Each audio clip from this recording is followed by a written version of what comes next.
দেখো মশলা কষাচ্ছি। আর এদিকে দেখো কাঁঠালের ইঁচড় আছে, তো কাঁঠালের ইঁচড়গুলি এখন কষাবো একটু মশলায়। চিংড়ি মাছ দিয়ে কাঁঠালের ইঁচড় হবে আজকে। দেখো ইঁচড় চিংড়ি হবে। চিংড়ি মাছটা ভেজে রেখে দিয়েছি।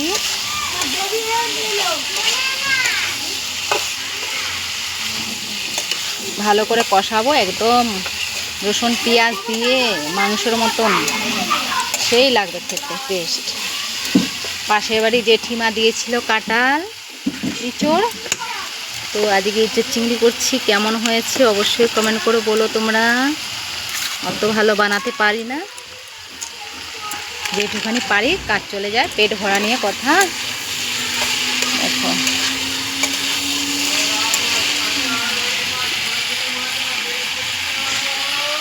মা চলে এসছে।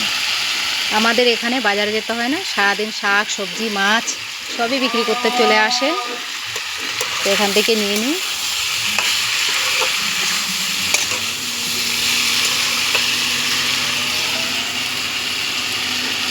কষানো হয়ে গেলে জলটা ঢেলে দেবো।